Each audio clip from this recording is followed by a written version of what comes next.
I'd like to call this meeting of the West Dallas Milwaukee School Board to order, and I will lead us in the pledge. I pledge allegiance to the flag of the United States of America and to the republic for which it stands, one nation, under God, indivisible, with liberty and justice for all. Suzette, would you please call the roll? Yes. Mr. Becker. Here. Heller. Here. Mrs. Carr. Here. Mr. Sikich. Present. Mr. Burns, I believe he's excused unless he was able to join on Zoom. It's not, so we will mark him excused. Mrs. Kaiser. Here. Ms. Deal. Here. Mrs. Lee. Here. President Lee. Here, proper notice of this meeting have been posted within accordance of the open meeting laws of the state of Wisconsin. Do we have any modifications to the agenda this evening? No modifications. All right, then we'll move right into the superintendent's report. Good evening. Good evening. First off, I want to say thank you to the district, the city of West Allis, the village of West Milwaukee for that warm welcome throughout this past week and a half, 2 weeks. I've enjoyed and my family has really become starting to adapt, I should say, to the cities and a variety of things that we have during our stay and our permanent stay, I should say. So I want to start out with the superintendent's report tonight, and I have some slides posted up. So these are some pictures from July 4th parade, West Allis parade that was on the 1st of July. Several of board members who attended. I appreciate the invite. And the next picture is of my wife and daughter, the back of their heads. We were at the fireworks display on Tuesday at Hale. And so I want to thank the city of West Allis for welcoming me as well at that event. Talked with the mayor, talked with several aldermen who I met for the first time at that particular occasion. And we really enjoyed the festivities that night. So just a quick legislative update.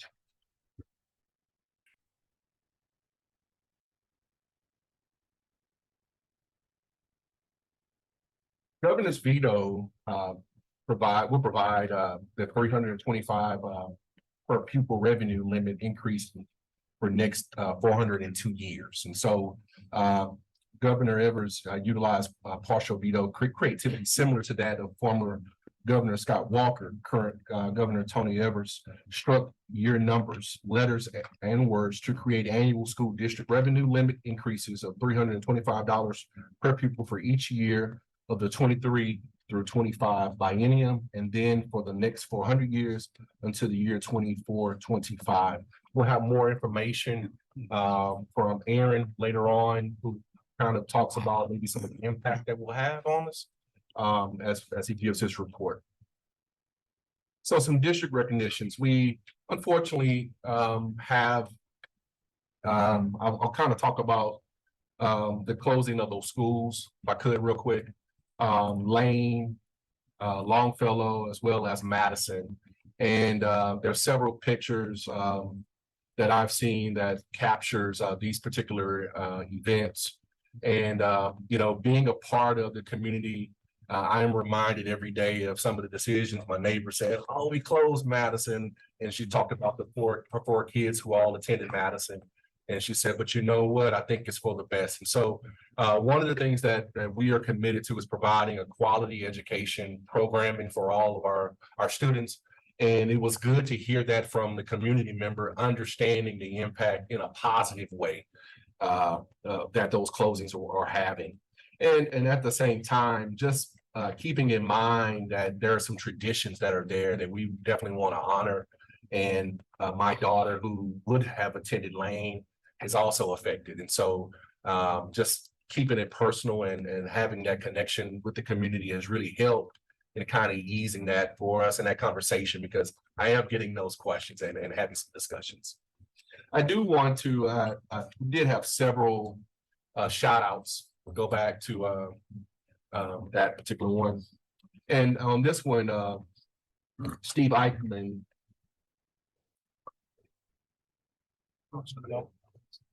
sorry, what did I say? Steve Eichmann wanted to send out a thank you to his team for their work with Lane, Longfellow, and Madison. Since coming on board, I've worked with Steve on a variety of upcoming projects, and he's updating me on what's going on with the closing of those facilities. Specifically, he did want to send a special thanks to Hunter Geisfeld, Mateo Castillo, and Eric Schubel. And he also wanted to thank the custodians and cleaners at all of the other schools, because without their hard work and timeliness, the entire process would have gone as smoothly as it did.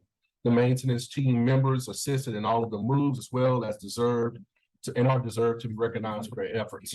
So we want to thank Steve for sending a shout out to his team. We also have some shout outs from the leadership and learning. As you guys know, with the departure of Deidre, we've kind of shifted some things around, and Alyssa Barrage has taken on the leadership. She wanted to send a special thank you to the leadership team. We've been involved in a lot of training as well as interviews this past week and a half to fill some vacancies and to try to look at and evaluate some of the great talent that we have, not only in this district, but outside. And so I'm included in those shout outs because I've sat in several of those interviews as well.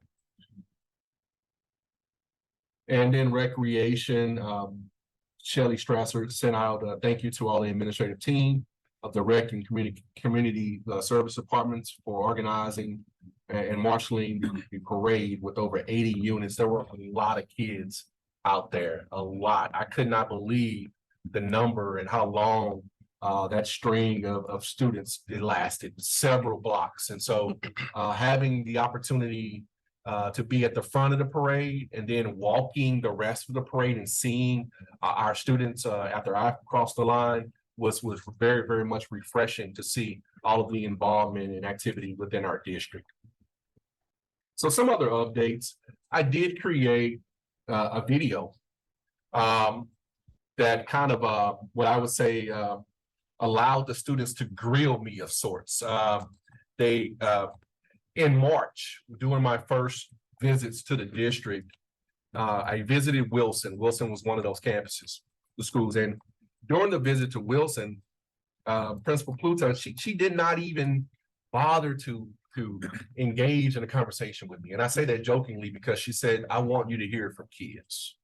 And she allowed her students from the Hope Squad to give me an introduction of their campus and to walk me around. And so we kind of took that same idea and said, you know what, let's go back to Wilson and allow some of those students to ask me some questions about, you know, my introductory to the district. And so we'll just play a snippet.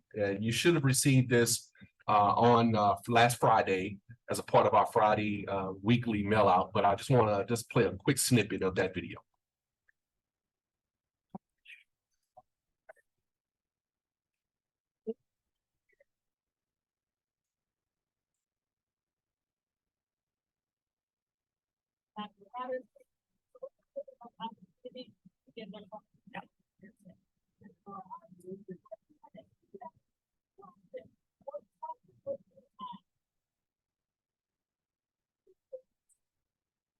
Love that question. I have two kids. I have a 19-year-old son, her name is Terrence II, and I have a 12-year-old daughter. Her name is Champion.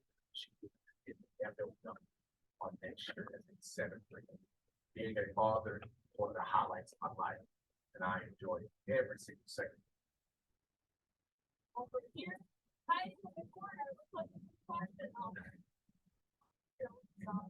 that's so funny because I don't consider an education a job. I just look at it as passion. So my passion has always been teaching. I served as a teacher, assistant principal, and my last, I want to say job, I was a school support officer where I supervised 13 campuses on last year, all elementary. But I have a variety of experiences.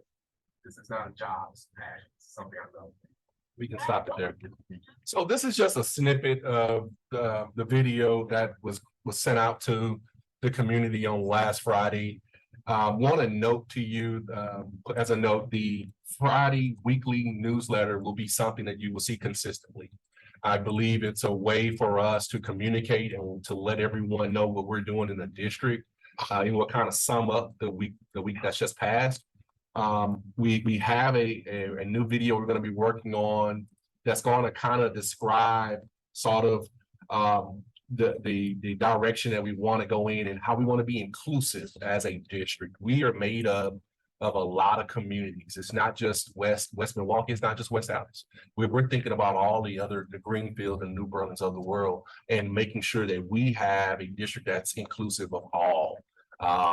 Regardless of where you come from, we want to let everyone know that we are about a quality education for all of our students. So that's going to be a part of our weekly newsletter for next week, but look for that particular communication coming out consistently. All right. So let's get into kind of the meat of it, the 90-day plan that I've laid out for you on tonight. I'll kind of give you the Cliff Notes version. I will not go line by line and word by word, word for word. We've already kind of started on some of this. I think coming in and working, getting a peek at the job before was a huge advantage for me. One of my colleagues told me, he said, Terrence, you get to drive the airplane on the runway before you take off. And so that's what I tried to do for the months of March, April. And I drove the airplane. And I didn't say fly, I drove it. Just to try to get used to the obstacles, the barriers, identify what's great and identify things that we have to work on as a district. Now that really kicks up a notch with this 90-day plan. I want to take your attention, keep going down to the next slide, to the columns. There you go. One more. That we have 5 areas of focus, okay? And all of these cogs cannot function without each other. And so I want to start with the team of 10. And that's this board, including myself. We are a team of 10. And I'm pledging and asking that you work with me, I work with you, and we identify together the direction that we can put for this particular district and our district. And I had to highlight that first when identifying that we are a team of 10. Community focus and engagement is the second cog. The third cog is deeper learning and curriculum and instruction. The fourth cog is data and accountability. And the fifth is equity and student supports. Now, the only one I would say that kind of had to come first is you, because you are my bosses, okay? I'm not gonna lie about that one. But the other ones can go in any kind of order, okay? Other ones can go in any kind of order. But when you look at the breakdown of each one, the team of 10, I talked about us working together. The second one is the community focus and engagement. Trying to seek as much information as I can from the outside, from all stakeholders. That includes students, teachers, administrators, community members, civic members as well. The deeper learning concept, bringing in and meeting with Blue Dot. I've already had one meeting with them and engaging with them as well, and trying to make sure that we are getting more bang for our buck. And how are they aligning the things that they're doing with the curriculum, and then how are we instituting those plans on our district? It can't look one way at this campus and a whole other way at this campus. How can we make sure that we are aligned with what we're doing? Also the data and accountability, trying to get a stranglehold on how we can do better with performance. After all of this, the implementation we have with curriculum, with deeper learning, and with our effort of coaching our principals and coaching our teachers, the data should move. But with the data manager that we are bringing on board, we're going to be looking at data from a different lens and really getting down deeper into how we can move the needle a bit by just looking at certain components within our data. So it's not just student accountability. If you improve attendance, guess what else happens? Scores go up. If you improve discipline and decrease those rates, guess what happens? Scores go up. If you improve involvement of parents inside of our schools, guess what happens? Scores go up. So understanding that data is not just about test scores, it's about all that other qualitative feedback and improvement that we can make within our campuses that can also improve student accountability. And then make sure I got them all. And lastly, the equity within student supports. We're being very intentional of how we're supporting and planning to support our students with special populations, special education, those students who are 504, those students who are tier 3 who possibly could be qualifying for special education or 504. We're being very intentional about that. We're also looking at how we're supporting students who are on the way to tech before they get to tech. How are we being preventive and being proactive versus being reactive? And then if we have students who are assigned to tech, then what's the plan when they have to come back? Are we being strategic in making sure that we are working with our students, working with our parents, working with our administrators to create that onboarding back into the school setting? That's going to be something that's very critical within that particular department. Our student services department is to make sure that we design that platform for those students to interact back within our campuses. One of the things I want to point out within the 30-day and 60-day plans, there's a lot of things that resemble each other. Because keeping in mind, our campuses, our schools don't open back up until September. And I want to hold off until September to start having town hall meetings inside of schools because I want full participation. I can schedule a meeting in July. I can schedule one in August, but I'm pretty sure it'll be myself and my team talking to ourselves inside of those meetings. And I want to make sure that we have a full audience. And so we're going to try to hold off as close to school starting, right after school starting, to have meetings with every single campus. Every single campus will have a town hall meeting. We want to talk about things that are individual to their schools, but also that things that are more broader to the district. So we want to give them that unique opportunity to engage with me during that town hall session.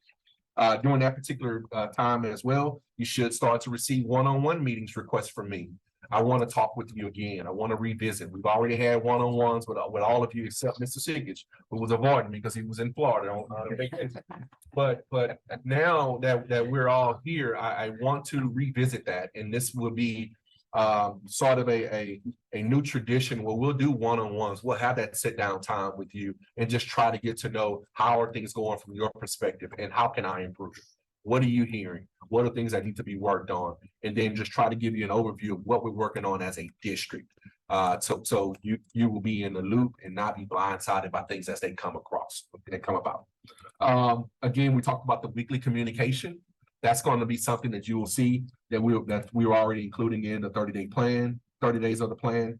The strategic partnership consultants, we've already worked with them, but they will be consistently in our conversations. We have them scheduled at the end of this month to participate in our cabinet meetings. But let me tell you, one of the things that we are really pushing with that particular agreement is we really want to make sure that they're just not popping in. But when they pop in, that they're actually helping us. And so that's going to be something that Dr. Stewart and I kind of talked about, is how to make sure that their work is always aligned to the strategic plan, always. If you're not aligned to the strategic plan, then you're really not helping us, because that's what you're here for. And so that's a conversation that we've really had to try to work on and work with them on. And it hasn't been a problem, but that's at the forefront of everything that we do. It's the strategic plan. If you notice, last time I presented, I started with that. And that's how it has to be with that particular partnership.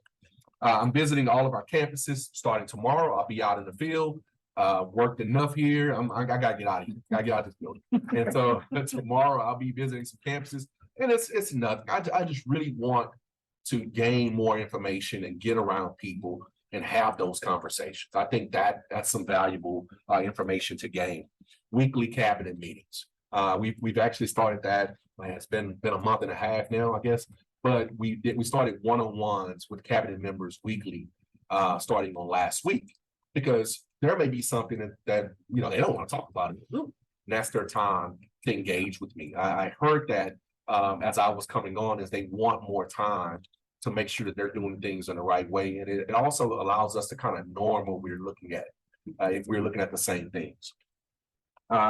Also with the deeper learning consultants, I talked about them earlier, meeting with the various auxiliaries. I want to send a special shout out to Shelley, who is now a part of our cabinet, and she's let me know that she feels very much a part of that team.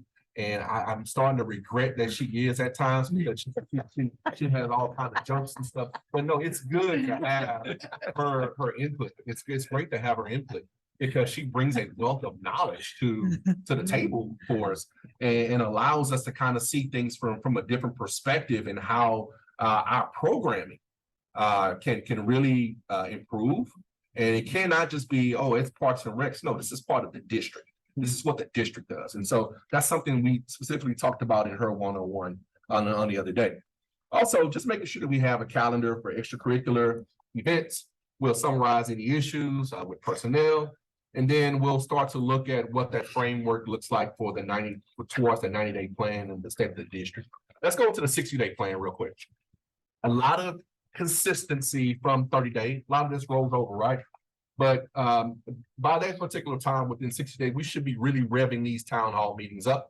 I'm going to say it right now. I would love for you guys to be a part of that process, and to help me engage with the community. And you know, there are things that that they may want to say that you need to hear. And versus me coming back to tell you, I really would love for you guys to be involved in that. And again, that's also building that team of 10.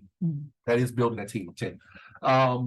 Again, continuing with the one-on-ones with each one of you, the one-on-ones with the cabinet, then meeting with community stakeholders. I've had a number of parents to reach out to me, from the parade to the fireworks, who just want to have a conversation. And I'm open to that. I am open to that. And just to try to see how we can be inclusive of all of our programs. I had a parent from Hale say, look, we're glad you're here, but hey, I want to know how our African-American students can feel more welcome and involved in their campus. I said, hey, come talk to me. Do you have ideas? I'm listening. And that's what it's all about. I don't have all the ideas. I'm not the smartest person in the room. I'm here to learn from everybody and to engage. Within this 60 days, I also want to tell you that principals are getting ready to give me an orientation of their building. I'm learning. And I sent them a message on Friday where we're going to have a one-on-one, me and the principals and cabinet that's going to be there as an audience, because I want to know how we can best support them. And so I'm having all of the cabinet members there, because if there's a financial question, then Aaron can say, okay, this is what we can do. If there's an HR question, then Mary Ann can help with that. If there's something dealing with Parks and Recs, then Shelley, the communication, Dr. Stewart, they need to be there just for that particular, but it's going to be a one-on-one. I want them to teach me about their campus. I want to learn how you do your work. And the conversation is going to be based on the 7 levels of leadership, starting with data, instruction, professional development, observation and feedback. How do you observe teachers? How do you give feedback to teachers? How do you coach teachers? What's your system? In other words, I want to know what the West Milwaukee way is. What is the Hale way of observation and feedback? I want them to teach me. And that's what it's all about. I'm pretty sure when I sent the message out on Friday, they all had a bad weekend. It wasn't meant for that. I just tried to give a 2 weeks notice, because this is truly a learning opportunity for me. I told you guys once before, I don't make assumptions, I make observations. And I'm not trying to make any assumptions about anybody. I just want to learn from you. And that's part of this 60-day plan. We'll also look at the budget. We'll look at, Aaron and I talk pretty frequently about the financial audits, especially the one that's coming up. And we'll look at the trends of those audits and see how we're benefiting and from the savings that we have, how we using our money, and just going over the whole financial piece. And are there any other savings from that? We'll also look at things such as where are we spending a lot of money, which we've already done. We talked about some consulting that we've got to cut back on a bit. So we're looking at all that from a budget standpoint, but then at the same time, looking at accountability, making crucial adjustments to the initial findings that we make. Now, the 90-day plan will then kind of drill down a bit And we'll look more from a needs assessment standpoint, looking at facilities, technology, personnel, curriculum, and also strengthening our fund balance. But at the same time, we'll kind of, the purpose of at the end of the 90-day plan is to sort of give our state of the district address. It kind of lets you know from my observations, from the feedback that we've gained, where we are, but most importantly, where we're going. Because I'm not just going to say what's bad. I'm going to talk about the positives. I'm going to talk about some things we got to improve on, but I'm going to present a plan to address it. Okay.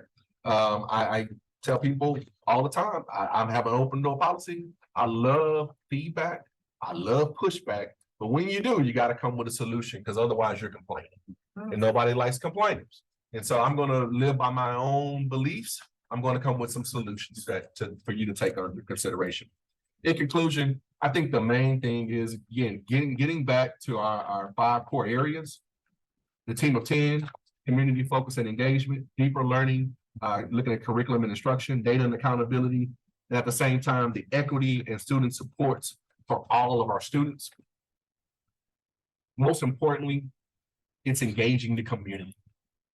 That's what we've tried to be intentional with, is getting our face out there, making sure that I'm available, accessible, and at the same time, people know me. My next door neighbor, I've learned to love her already. She says, she's to talk to me for about 20 minutes, her daughter comes out and says, "How are you doing? What's your name again?" And I said, "Terrence Robinson." She looked at me, "You're the new superintendent." "Mama, you the new super." I said, I am. Tried to be incognito with it. Because then the next conversation is, "I had 4 daughters that attended Madison." I said, "Yes, ma'am." No, but that's all about engagement. It's all about engagement. So I know by the first efforts we made, they know who I am. They know that I'm out there. And I just hope they don't catch me in the store, catch me in Starbucks like I got caught this morning, like leaving the gym. That's okay though. I'm a part of this community. And I want them to understand that I'm not just coming here to work. I'm coming here to make sure that my neighborhood and my schools are successful. At this time, I'm going to just close again the 3 A's: accessibility, availability, and accountability. Those are the 3 things that I pressed on you from day one. And I want you to hold me to that, because everything that we do in this district is going to be centered around those 3 A's: accessibility, availability, and accountability. And I'll close at this time for questions. Yes, ma'am. Do you have dates that you hope to be, with 30 days? Is there like a certain time frame that you're holding your budget to or yourself to? So then we know after the 90-day. And that's why I think the 30 and 60 day are going to kind of have to be bundled together a bit. It would be easier if our campuses started, our school started 2nd week of August or 3rd week in August. But because we don't start till September, if you think about it, that's already pretty much 60 days. Sure. And so I'm just asking you guys for a little flexibility with that, because I want to make sure that we have enough feedback. Like, I can hold town hall meetings. Yeah. Again, I can hold them, but I will probably get little to no participation. And we need parent participation. We need community participation. So that's why I'm trying to hold off on a lot of this. I'm going to do as much as I can on the front end. The town hall meetings will definitely have to wait until school starts. No problem. Is this going to be available somewhere so that We'll put it on the website. On the front page? Yes. Okay. Other questions? Either I was boring or. No. That was good. Thank you. Very nice. Yeah, thank you. Very informative. It looks good. Looking forward to seeing it implemented. Sounds good. Okay, and that finished. Do you have anything else, Dr. Robinson? That's it. That's okay. All right, that concludes the report. Let's move on to item 7 this evening, which is our public comments. As a reminder, if you would like to address the board, there's a electronic sign up. If you're here in person, in the back of the room, you can do that. Or if you're watching via Zoom, you can sign up via the link that is in the chat. You can have 3 minutes to address the board. You need to start by saying your name and address, and there will not be back and forth conversation. But if there's a simple question or comment that can be responded to after your comments are completed, we will do that at that time. Otherwise, if there is another response required, it will be done by the next regular Board of Education meeting. Right. So right now we have Steve Broadwell.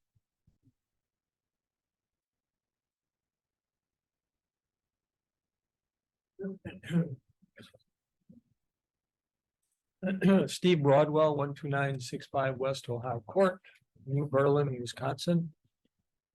I had a comment here about a recent situation with a teacher and a follow-up on that. I already like you better because you're looking at me. Your predecessor had his face buried in the computer all the time.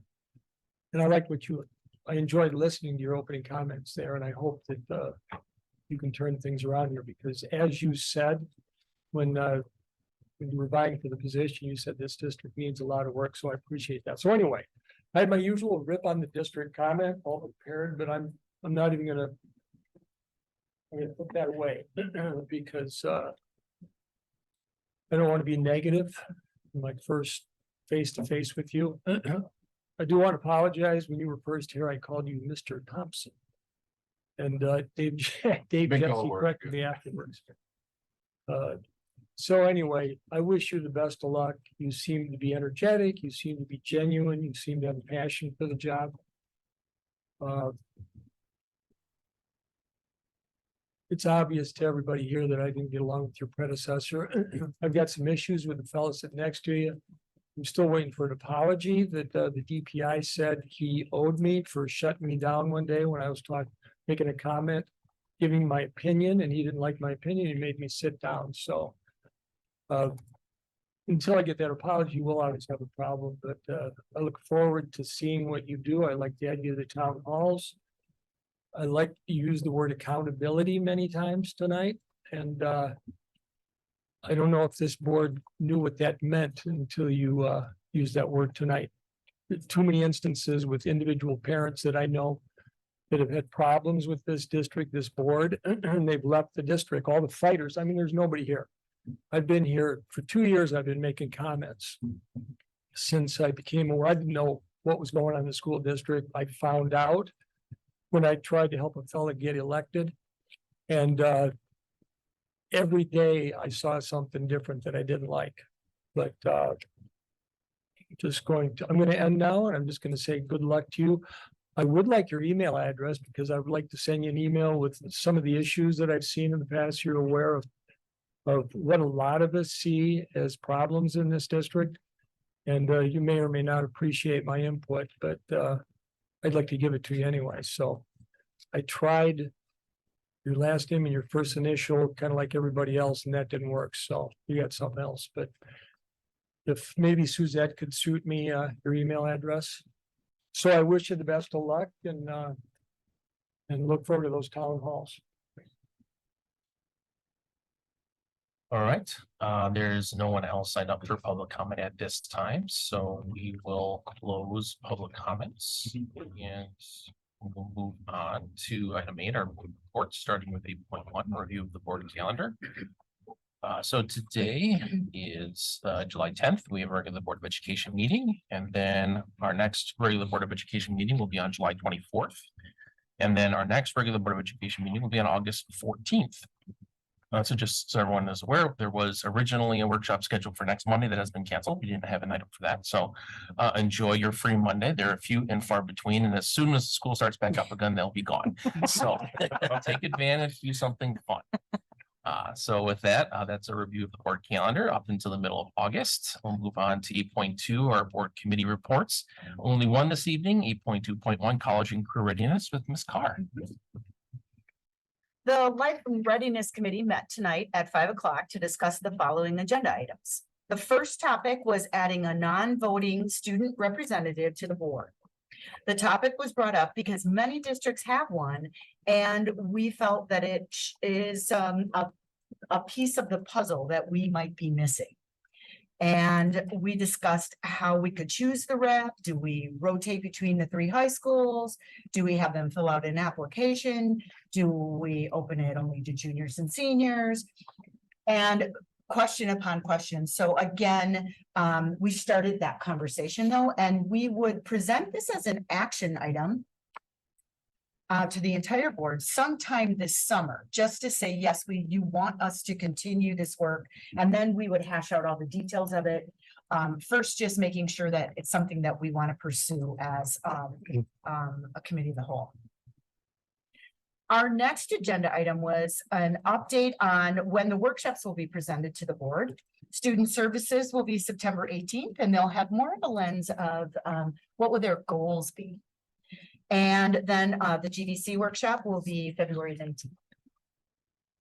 After that, we discussed attendance and how we can improve it. And this was a great conversation. Administration is working on hiring someone that will be in charge of increasing attendance. And that's part of their actual job description. So knowing that this is more of an intentional move on the part of the administration that will then include a specific plan. Our last item was a discussion on Wisconsin Act 105, athletics policy of allowing student athletes to receive physical education credits. We brainstormed a long list of pros and cons on this and realized that this is probably going to be a future agenda item for the committee as a whole.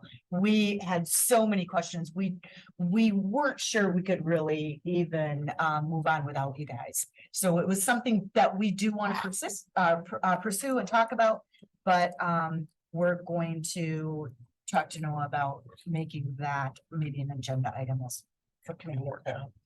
And for future agenda items, we asked for an update on the human growth and development progress and the code of conduct work.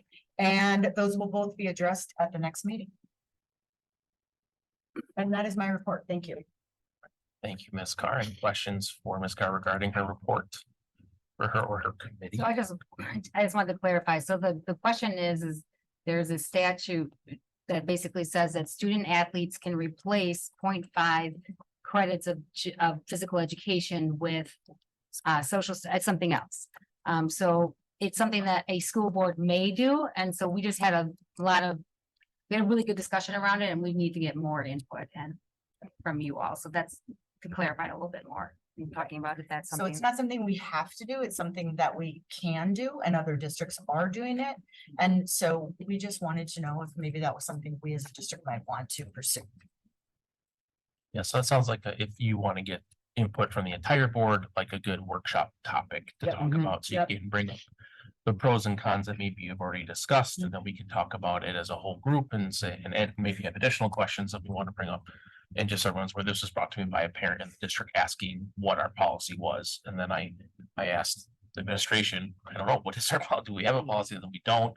So that's why I sent it to the committee for review. So thank you for taking that up. And so I think it has merit, but again, having thinking of all pros and cons on this, I think is important before we make any changes, but we have the power to do it, but we don't have to do it. Anything else regarding that report that we'd like to discuss?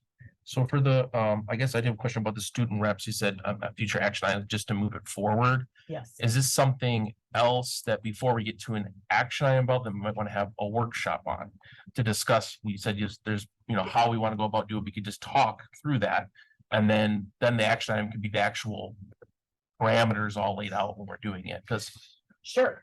So in other words, like kill two birds with one stone. You just want us to come with a plan for the no, it could be a discussion about it, including your is that- committees. then see. It doesn't even have to be a plan. It could be just for what you guys discussed about. We've discussed about having a student rep for some time now. Yep.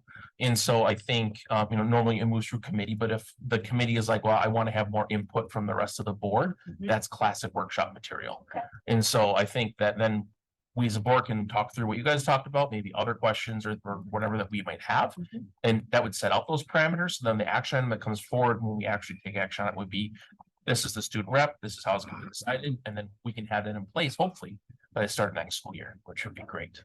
All right. And that's essentially what it was. I mean, we wanted to get, first is that whole question is, do people want the student, rep? And if we say, yeah, for sure we do, then it's like, what are parameters? And we want everyone's input as to how we want this to work. So. And we can certainly start with that as a workshop item, like, thumbs up, thumbs down, student rep's a good idea. And if there's more thumbs down, well, then we can move on to the next topic of the workshop. So, Joe? I was just gonna say, I'd absolutely like to see it. Let's work through a workshop sooner rather than later. I think Yeah. that if we can push this through it for the start of the year, I'd really like to see that happen. Mhm. Well, we have some open workshop dates. So 17th, is that what you're saying? that's- This would be starting in the 24-25 school year, if we looked at it. Oh, so you don't want to do it 23, 24? Hmm. No. Okay. Oh, Is Well, we it- just, Is that possible? 2024, the discussion was, hashing all that out now, getting it out there, because we are gonna be asking, hopefully I can get references to be prepared for this concept, all that kind of stuff, and then have it open for application spring 2024 for 24-25. I see. so like in the Shorewood School District, what they do is they hold the election, if there's the student body, well, we can do our own parameters, but like they're elected in April for the following year. oh, So they would. So the student body does the election. Yeah, that's how Shorewood, we can do whatever. That's why we were thinking. So, because this allows us to introduce it in September. If, this is what the parameters are, because again, we're gonna want to get feedback from lots of people, and then this is gonna give us enough time for kids to start thinking about it, and then they can apply in the spring, and that's when they would be elected this spring. Okay. So what I'll say is just to cut the conversation short here, because I think this definitely is a workshop item, so I think we can have those discussions, figure out the timelines that we want to do at that point, and then take action once we have those things kind of figured out. So thank you for bringing that forward. I just wanted some clarification on that as far as an action item. Usually we will have kind of a ready-made thing by that as far as getting a board's opinion, but we want to move forward. That's a good workshop topic for that. So any other questions or comments for the committee report? All right, thank you for that. Then 8.3, board member reports of community events. Anyone attend events that they would like to report on? Just the parade was really fun. mhm. Yep, parade, yes, a number of Yep, us were able to parade. attend the parade, and then fireworks as well was. Mhm. There was a little bit of consternation at the end of the fireworks with how it ended. There was unfortunately a few members of the crew that were injured, but not life-threatening injuries, luckily. So hopefully they have a speedy recovery. But for the most part, I mean, from what I heard, it was well received. People liked the venue. The having grass and being able to kids run around and stuff like that was something that I personally enjoyed with my children and some of the other families that I was sitting with. So I think that it went well, but we'll have to see what the city says and what feedback they're getting as well to see if that was something that would continue on moving forward. And if it does, there will be additional decisions and things that we can think about as far as how we might want to improve the event if we can. So, but I think it was overall a fun event. Any other things that people wanted to report on? Okay, seeing none. The 8.4 is other updates, information items for myself. I don't have anything at this point.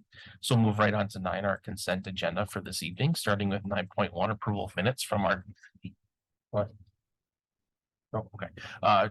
From our June 26th regular Board of Education meeting. 9.2, our employment summary. 9.3 are supplementary contracts. Is there anything that needs to be separated out? Move to approve. Second. Moved and seconded. Any last minute discussion? All those in favor? Opposed? All right, that passes. We move to our action item for the evening, summary 10.1, our 23-24 academic standards. Ms. Barrage and Ms. Sage, welcome. Hi, good morning or good evening. Where are we? What time of day is it? Good to see everyone. So every year we adopt our academic standards. These have been shared with you all. Nothing has changed from last year to this year. So the standards are remaining the same for the 23-24 school year. Are there any questions? Questions from the board? If not, I would look for a motion. Move to approve. Second, It's moved and seconded. All those in favor? Aye. Opposed? All right, that passes. Thank you for being here. Beautiful. Good evening. that's right. Moving on to 10.2, 23-24 school fees, Mr. Norris.